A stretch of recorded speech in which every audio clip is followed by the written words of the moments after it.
This is Audible. Audible Studios presents A Christmas Truce. Written by Emma Bennett. Narrated by Stephanie Racine.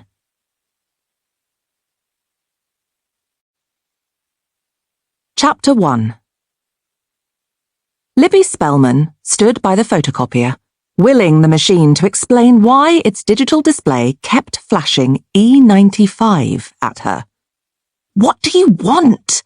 she hissed at it desperately. The stupid thing had spewed out the first 22 pages of the report she needed to make 7 copies of, no problem, but had then decided to stop. It had plenty of paper. It didn't seem to be running low on ink. Frankly, she was stumped and was getting irrationally cross. Closing the lid of the printer firmly and giving it a moment to consider its actions, Libby leant back against the magnolia wall and ran her fingers through her short blonde hair. She closed her eyes to block out the fluorescent strip lighting and temporarily freed her already sore feet from her black court shoes. It wasn't even 10:30 a.m., but she longed for them to be ensconced in her trusty Vans. What was she doing? Wasting her time photocopying reports about temporary traffic lights. Thank goodness she was only temping for this company. Imagine being stuck in a job like this permanently. She gave a little shudder and focused on throwing a few positive thoughts out into the universe that a more interesting position would come along for her soon.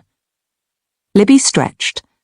Her limbs felt all scrunched up from being hunched over the machine, despite the yoga class she'd taken the evening before. She needed coffee. Maybe she'd pop down the corridor to the staff room and use the fancy pod machine in there. About the only decent thing she could think of about working where she was. Maybe the printer would decide to play ball by the time she was back. Abandoning her post, she found her way to the staff room, only getting a little bit lost twice, which was a definite improvement from the day before. She grimaced at the gaudy plastic Christmas tree in the corner. It wasn't even mid-November. She supposed it was up early because they had to eke out any joy they could working here. Libby loved Christmas, but there was something very depressing about that tree. A box of donuts was open on the counter next to the coffee machine with a note attached inviting you to help yourself. Libby did just that and felt decidedly more cheerful as she made her way back to the photocopier armed with carbs and caffeine. This position was only for a month, and then it really would be nearly Christmas. Robert had promised to take at least a week off and had hinted that he had something very important to ask her. Lost in daydreams of her boyfriend down on one knee in her parents' sitting room on Christmas morning, she initially didn't hear someone call out behind her. "Lizzie!" She continued along the corridor until she heard the call repeated. Turning, she found her supervisor, Simon Manning, standing by his office door, looking rather pointedly at her. "Sorry," Libby said, wiping sugar from her mouth. Were you talking to me?" "Of course I'm talking to you," came the reply.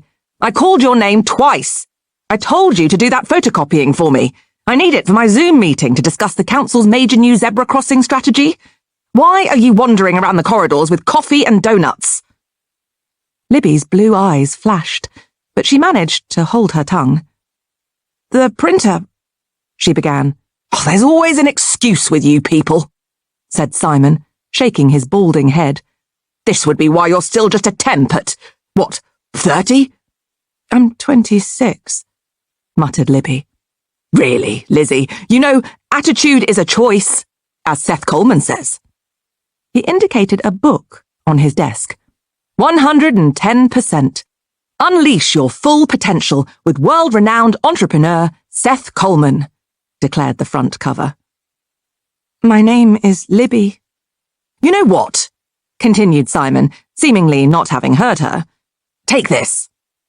He handed Libby the book, forcing her to awkwardly move the remains of her donut into the same hand as her coffee, causing it to squish against the cup. "It'll change your life." Thanks," said Libby. "But don't you let me catch you reading it when you're supposed to be doing